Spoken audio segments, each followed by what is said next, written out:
Guys, आज हम लोग स्टार्ट करेंगे गुप्त साम्राज्य। ठीक है।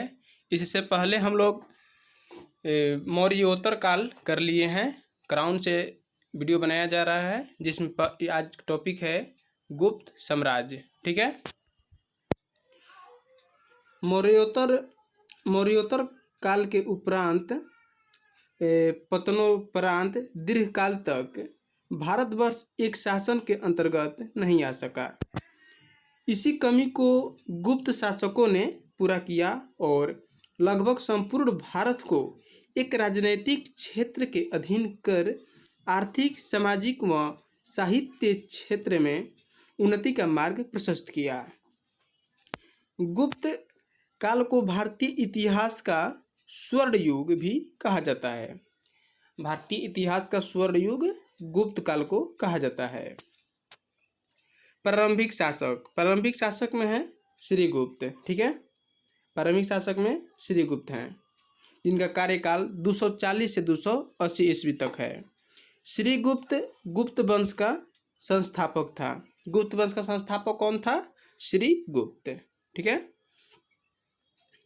प्रभावती गुप्ता के पुनाताम्र पत्राभिलेख में श्रीगुप्त को आदिराज कहा गया है।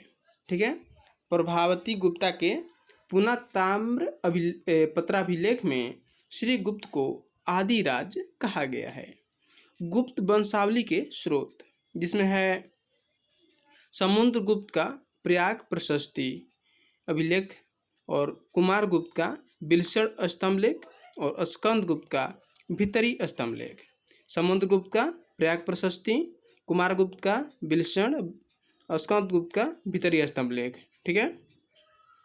इसके बाद आता है श्रीगुप्त के बाद घटोत्कच गुप्त जिसका कार्यकाल था 280 से 319 ईस्वी तक। यह श्रीगुप्त का पुत्र एवं उत्तराधिकारी था। कौन?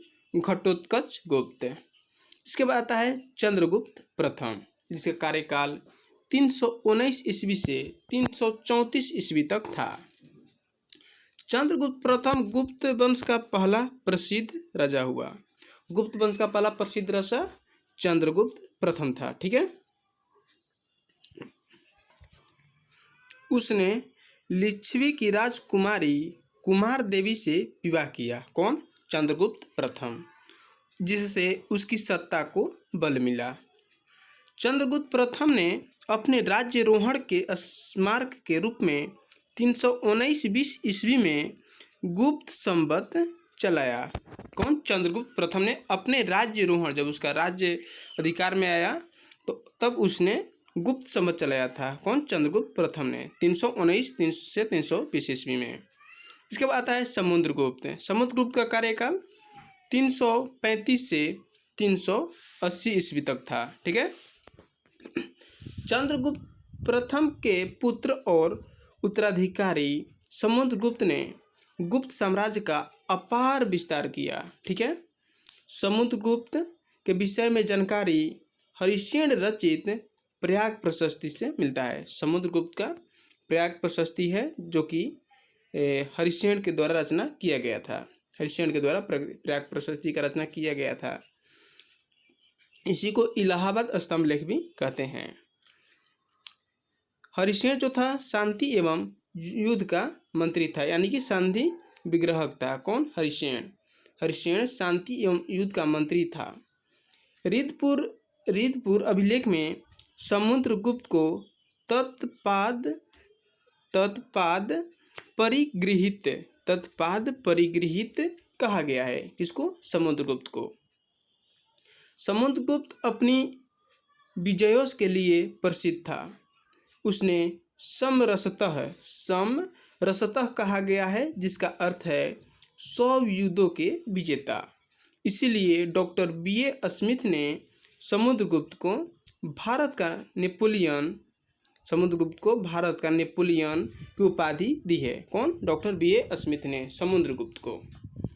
समुद्रगुप्त ने दक्षिणापथ के 12 राजाओं को परास्त कर धर्म विजय का कार्य किया। दक्षिणापथ के 12 राजाओं को परास्त कर। ठीक है। उसने यानी समुद्रगुप्त ने आर्यावर्त में 9 राजाओं को परास्त कर दिग्विजय का कार्य किया था। समुद्रगुप्त ने वन प्रदेश के सभी राजाओं को, जो कि अटावी कहलाते थे, को परिचारक यानी कि सेवक बनाया। स्कंदगुप्त के भीतरी अभिलेख से पता चलता है कि समुद्रगुप्त ने विजयों से निवृत्त होने पर अश्वमेध यज्ञ किया था। ठीक है, स्कंदगुप्त के भीतरी स्तंभलेख से पता चलता है। इसमें दिया गया है गुप्त शासकों द्वारा ग्रहण की गई उपाधियां। ठीक है, जिसमें श्रीगुप्त शासक हैं, श्रीगुप्त। ठीक है, तो श्रीगुप्त का उपाधि था आदिराज और महाराज। ठीक है, इसके बाद आता है घटोत्कच। घटोत्कच गुप्त का उपाधि था महाराज। चंद्रगुप्त प्रथम का उपाधि था महाराजाधिराज। समुद्रगुप्त का प्रक्रमांक और चंद्रगुप्त द्वितीय का उपाधि विक्रमादित्य और क्रमादित्य था। विक्रमादित्य और विक्रमांक चंद्रगुप्त द्वितीय की उपाधि थी। कुमारगुप्त प्रथम का उपाधि महेंद्रादित्य और शकरादित्य था। स्कंदगुप्त का क्रमादित्य उपाधि था। ठीक है, फिर से इसको देख लेते हैं। श्रीगुप्त का आदिराज और महाराज, घटोत्कच का महाराज, चंद्रगुप्त प्रथम का महाराजाधिराज, समुद्रगुप्त का पराक्रमांक और पराक्रमांक समुद्रगुप्त का, और चंद्रगुप्त द्वितीय का उपाधि था विक्रमादित्य और विक्रमांक। ठीक है, कुमारगुप्त प्रथम का उपाधि था, कुमारगुप्त का महेंद्रादित्य और शकरादित्य। स्कंदगुप्त का उपाधि क्रमादित्य था। ठीक है, एरण अभिलेख में समुद्रगुप्त की पत्नी का नाम दत्त देवी वर्णित है। किसमें? एरण अभिलेख में। समुद्रगुप्त को कविराज यानी कि कई कवियों का रचयिता भी कहा गया है। समुद्रगुप्त को कई सिक्कों पर वीणा वादन करते हुए दर्शाया गया है।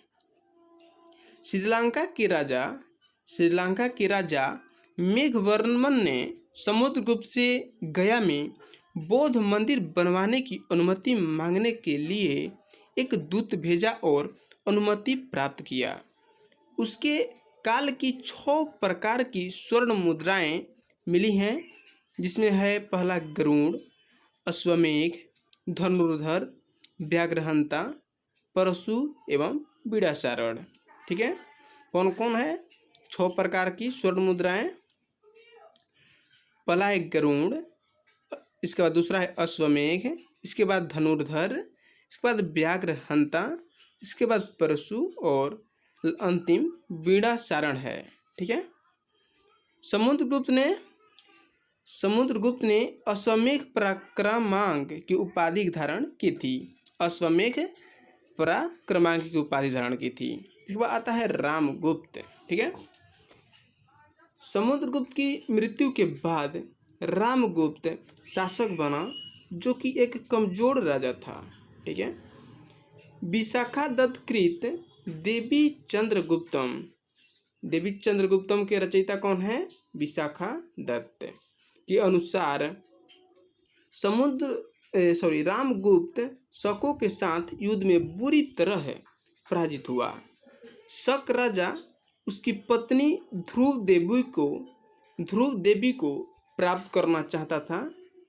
रामगुप्त ने अपनी पत्नी को शक शासक को देने का फैसला किया, लेकिन चंद्रगुप्त विक्रमादित्य, जो कि रामगुप्त का छोटा भाई था, को यह बात पसंद नहीं आई और उसने स्त्री वेश धारण करके शक राजा का वध कर दिया। बाद में उसने रामगुप्त की भी हत्या कर डाली और गुप्त वंश की गद्दी पर बैठा। ठीक है, इसके बाद आता है चंद्रगुप्त द्वितीय विक्रमादित्य। उसके पहले एक लाइन है, राजशेखर की काव्य मीमांसा में भी इस घटना का उल्लेख किया गया है। काव्य मीमांसा किसका रचना है? तो राजशेखर का। उसके बाद आता है चंद्रगुप्त द्वितीय यानी विक्रमादित्य, जिसने शक राजा का स्त्री वेश धारण करके हत्या कर दिया। वही शासक बना जिसका कार्यकाल था 380 से 412 ईस्वी तक।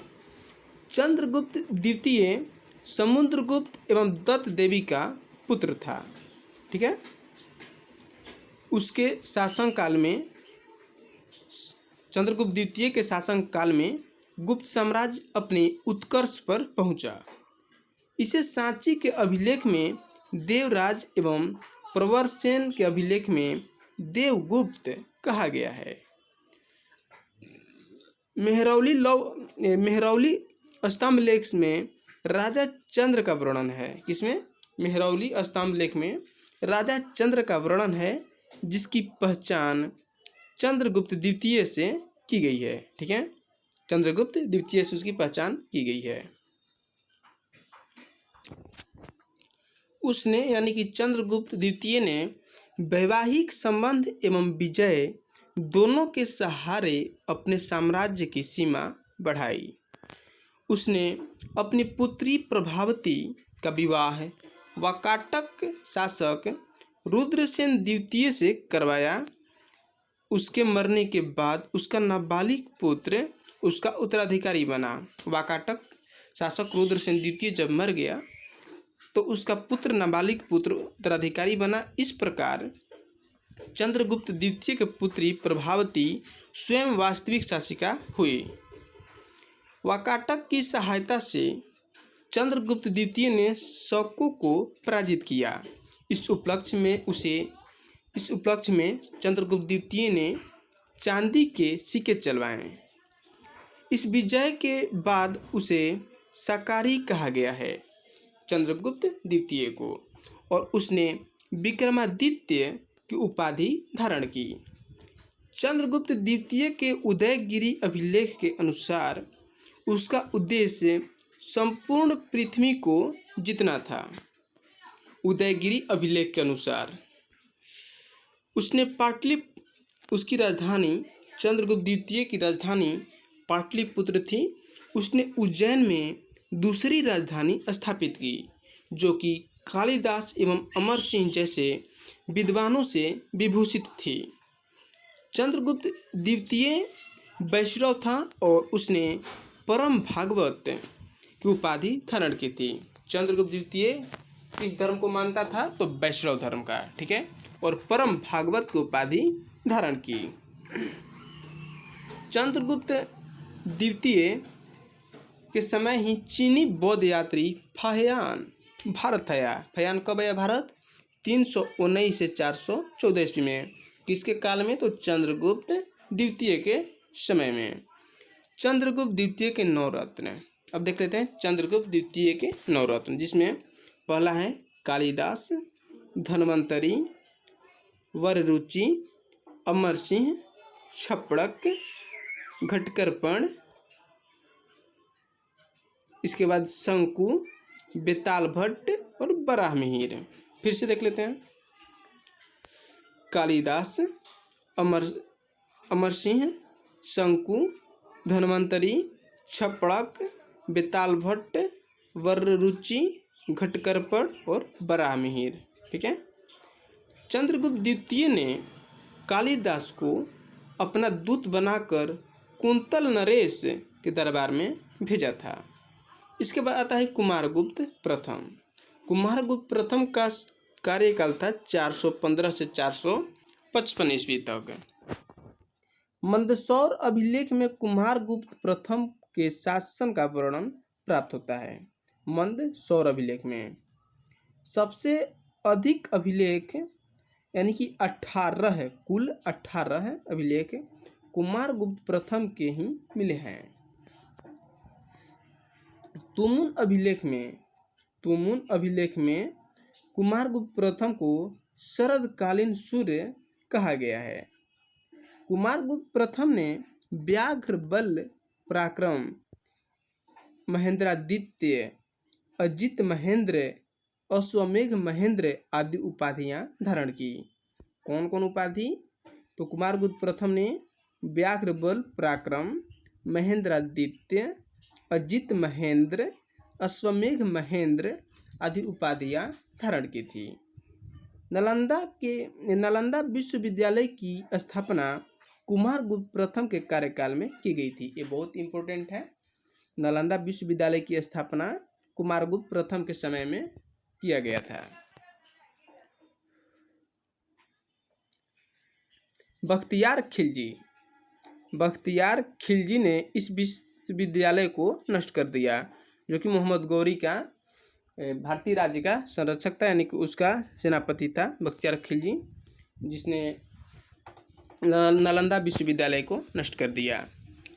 उसका शासनकाल 40 वर्ष का था। किसका? कुमारगुप्त प्रथम का, जिसमें उसने गुप्त साम्राज्य को अक्षुण्ण बनाए रखा। इसके बाद आते हैं स्कंदगुप्त, जिनका कार्यकाल 455 से 467 ईस्वी तक था। स्कंदगुप्त ने क्रमादित्य की उपाधि धारण की थी। जूनागढ़ अभिलेख से पता चलता है कि गिरनार के प्रशासक चक्रपालित, जो कि पर्णदत्त का पुत्र था, ने सुदर्शन झील का जीर्णोद्धार कराया था। स्कंदगुप्त का भीतरी अभिलेख, जो कि गाजीपुर में है, घोड़ों के द्वारा आक्रमण की जानकारी देता है। तोरमण मिहिर कुल प्रसिद्ध हुन राजा थे। कौहम स्तंभ लेख में स्कंदगुप्त को सक्रोपम तथा जूनागढ़ अभिलेख में श्री परिक्षिप्त वृक्षा कहा गया है। स्कंदगुप्त ने प्रशासनिक सुविधा के उद्देश्य से अयोध्या को अपनी राजधानी बनाया था। पूछ देगा एग्जाम में कि अयोध्या को अपनी राजधानी किस शासक ने बनाया था? तो स्कंदगुप्त ने। विष्णुगुप्त गुप्त वंश का अंतिम शासक था। कौन? विष्णुगुप्त। अब देखेंगे गुप्तकालीन प्रशासन पद्धति। गुप्त साम्राज्य की शासन व्यवस्था राजतंत्रात्मक थी। राजपद वंशागत था, लेकिन राजगद्दी हमेशा ज्येष्ठ पुत्र को ही नहीं मिलती थी। गुप्त साम्राज्य की राजधानी पाटलिपुत्र थी। ठीक है। गुप्त राजाओं ने प्रांतीय एवं स्थानीय शासन पद्धति चलाई थी। प्रांतीय एवं स्थानीय शासन पद्धति सबसे पहले किसने चलाई? तो गुप्त राजाओं ने। इसको याद कर लीजिएगा। राज्य कई भुक्तियों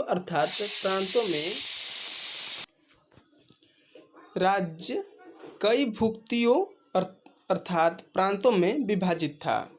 हर भुक्ति का प्रभारी उपरीक होता था। हर जो भुक्ति था, अलग अलग जो भुक्ति था, उसका जो प्रभारी था वो उपरीक होता था। भुक्तियाँ कई विषयों यानी कि जिलों में विभाजित थी। भुक्तियाँ भी विभाजित थी, लेकिन क्या में? तो उसको जिला यानी कि विषयों में विभाजित किया गया था, जिसका प्रभारी विषयपति होता था। प्रत्येक विषय को विधियों में बांटा गया था। प्रत्येक जितने भी विषय थे उस विषय को भी विधियों में बांटा गया था। ठीक है। और विधियों को ग्रामों में विभाजित किया गया था। पेठ क्या है? पेठ जो है ग्राम समूह की इकाई थी और ग्राम प्रशासन की सबसे छोटी इकाई पेठ थी। ठीक है। ग्राम प्रशासन की सबसे छोटी इकाई पेठ थी। पता है ग्राम सभा। ग्राम का प्रशासन ग्राम सभा द्वारा संचालित होता था, जिसका मुखिया ग्रामिक कहलाता था। ग्राम सभा का मुखिया ग्रामिक कहलाता था एवं अन्य सदस्य महतर कहलाते थे। ठीक है।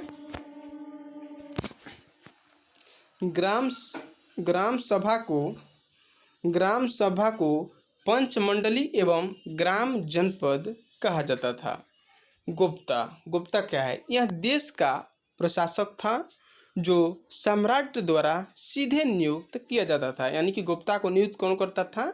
तो गुप्ता को सम्राट नियुक्त करता था, जो कि देश का प्रशासक था। देखेंगे अब समुद्रगुप्त के पदाधिकारी। समुद्रगुप्त के पदाधिकारी, पहला है संधि विग्रहक। संधि विग्रहक आप लोग को दिखाई नहीं दे रहा होगा तो मैं बोल दे रहा हूँ। संधि विग्रहक जो कि संधि एवं युद्ध का मंत्री था। कौन? संधि विग्रहक। इसके बाद है कुमारामात्य।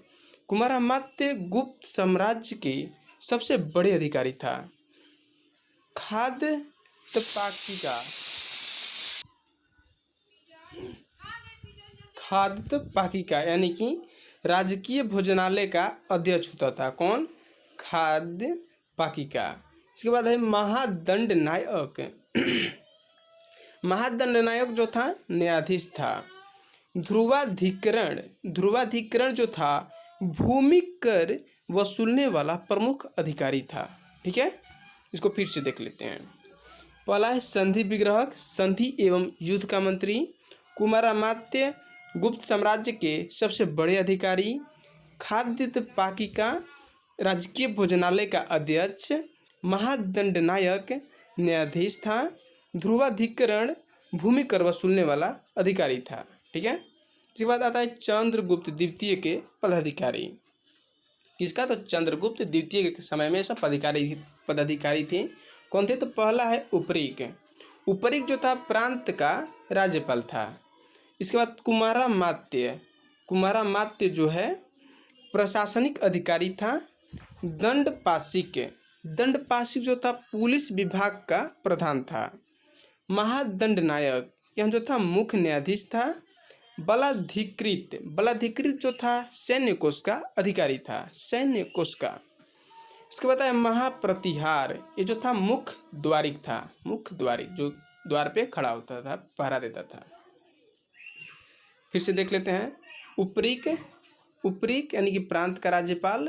कुमारामात्य यानी कि प्रशासनिक अधिकारी। दंडपाशिक यानी कि पुलिस विभाग का प्रधान। महादंड नायक यानी कि मुख्य न्यायाधीश।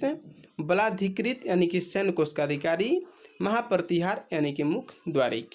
पता है सैन्य संगठन, सैन्य संगठन में सम्राट है, यह सेना का अध्यक्ष होता था। सेना का अध्यक्ष सम्राट होता था। इसके बाद है युवराज। युवराज जो थे सम्राट के वृद्ध होने पर सेना की अध्यक्षता युवराज करता था। ठीक है, सम्राट जो वृद्ध हो जाते थे तो सेना की अध्यक्षता युवराज करता था। सेना कई शाखाओं में विभाजित थी, जिसमें पहला है गज सेना। गज सेना का प्रधान अध्यक्ष महापिलुपति, महापिलुपति होता था गज सेना का, जबकि अश्व सेना का प्रधान अध्यक्ष महाश्वपति या भट्टाश्वपति होता था। ठीक है, इसके बाद है इसके बाद है रण भंडाधिकृत। रण भंडाधिकृत जो कि सैन्य कार्य में आने वाले सामग्री की व्यवस्था एवं पूर्ति से संबंधित कर्मचारी था। कौन? रण भंडाधिकृत, रण भंडाधिकृति। इसके बाद है सामाजिक जीवन। गुप्त युग में भारतीय समाज 4 वर्णों में विभाजित था, जिसमें ब्राह्मण, क्षत्रिय, वैश्य एवं शूद्र शामिल थे। गुप्त युग में भारतीय साम्राज्य 4 वर्णों में विभाजित था, जिसमें ब्राह्मण, क्षत्रिय, वैश्य एवं शूद्र शामिल थे। कायस्थ का सर्वप्रथम उल्लेख याज्ञवल्क्य के स्मृति तथा गुप्तकालीन अभिलेखों से प्राप्त होता है। कायस्थ का सर्वप्रथम उल्लेख जो है याज्ञवल्क्य के स्मृति एवं गुप्तकालीन अभिलेखों से प्राप्त होता है। गुप्त काल में शूद्रों की स्थिति में सुधार आया। गुप्त काल में शूद्रों की स्थिति में सुधार आया, यानी कि उन्हें जो है रामायण, पुराण, महाभारत सुनने का अधिकार मिल गया। किसको? शूद्रों को, जो कि सबसे निम्न श्रेणी के उनको माना जाता था। उनको रामायण, पुराण एवं महाभारत सुनने का अधिकार मिल गया। किस काल में? तो गुप्त काल में। शूद्रों की पहचान मुख्यतः कृषक के रूप में भी होने लगी। समाज में छुआछूत प्रचलित था। स्त्रियों की दशा में थोड़ी गिरावट आई। निचले दो वर्णों की स्त्रियों को जीवन निर्वाह के लिए अर्जन करने की स्वतंत्रता मिली। यानी कि निचले दो वर्ग की जो स्त्रियाँ थीं वो काम धाम करके अपना जीवन निर्वाह के लिए पैसा वगैरह वगैरह कमा सकती थीं, जुटा सकती थीं, जबकि ऊपरी दो वर्णों की स्त्रियों को प्राप्त नहीं थी। विवाह एक विवाह की प्रथा नहीं थी। गुप्त साम्राज्य बहुविवाह करते थे। जैसे चंद्रगुप्त द्वितीय एवं कुमारगुप्त प्रथम की अनेक पत्नियों का उल्लेख मिलता है। समाज में सती प्रथा प्रचलित थी। समाज में सती प्रथा प्रचलित थी। सेनानी गोपराज की पत्नी उसके साथ चिता पर जल गई। इसका उल्लेख भानुगुप्त के एरण अभिलेख में, यानी कि जो कि 510 ईस्वी में लिखा गया था, में मिलता है। यानी कि सती प्रथा का सब प्रथम जो है उल्लेख भानुगुप्त के एरण अभिलेख में मिलता है 510 ईस्वी में, जिसको लिखा गया था। स्मृतिकार कात्यायन के अनुसार स्त्री अपने स्त्री धन के साथ अपनी अचल संपत्ति को भी बेच सकती थी। समाज में वेश्यावृत्ति अस्तित्व में था। वेश्याओं को गणिका कहा जाता था। इसके बाद है धार्मिक जीवन।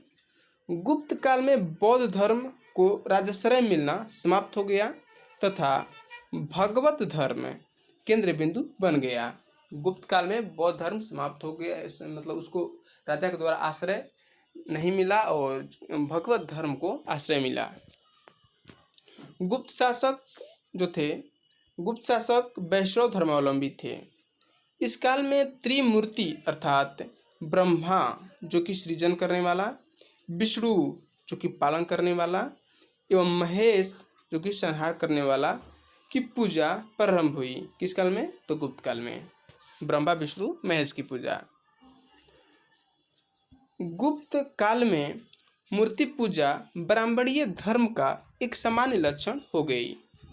चंद्रगुप्त द्वितीय एवं समुद्रगुप्त के सिक्कों पर विष्णु के वाहन गरुड़ का चित्र पाया जाता है, जो कि गुप्त वंश का राजकीय चिन्ह था। गुप्त वंश का राजकीय चिन्ह क्या था?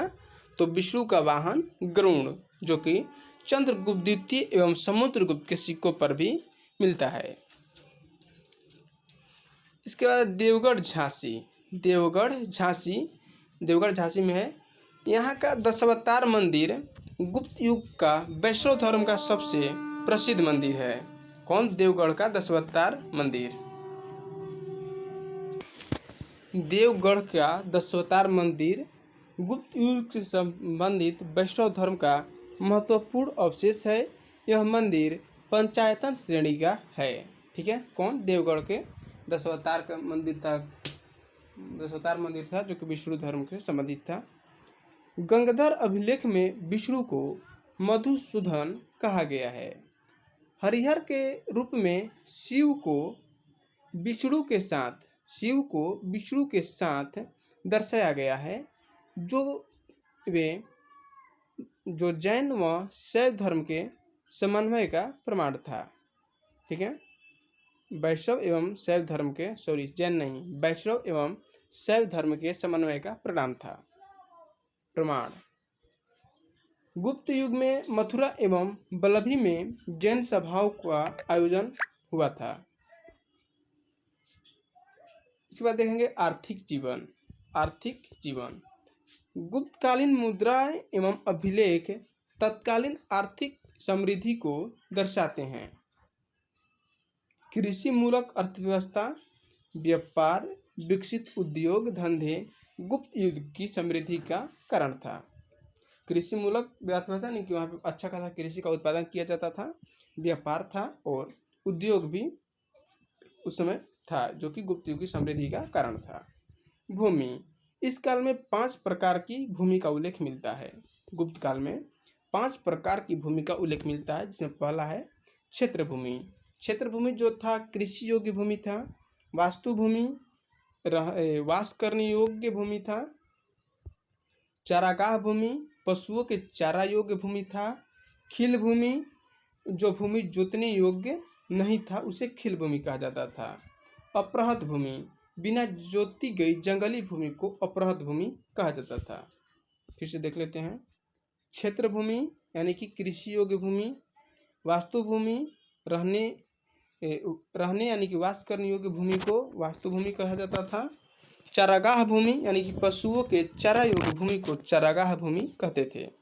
खिल भूमि, जो भूमि जोतने योग्य नहीं हो उसे खिल भूमि कहते थे। अपराध भूमि, जो भूमि बिना जोती गई यानी कि जंगली भूमि हो, जो कि जोती गई नहीं हो, उसे अपराध भूमि कहते थे। ठीक है। गुप्त साम्राज्य का चैप्टर थोड़ा लंबा है, तो इसको बाकी जो बच्चा है इसको हम लोग कल देख लेंगे। ठीक है। और आप लोग को अगर कोई समस्या लग रहा होगा, तो कोई दिक्कत हो रहा होगा, तो आप प्लीज़ कमेंट में करके बताइए कि आप लोग को वीडियो कैसा लगा है। ठीक है। तो आज इतना ही। जय हिंद, जय भारत।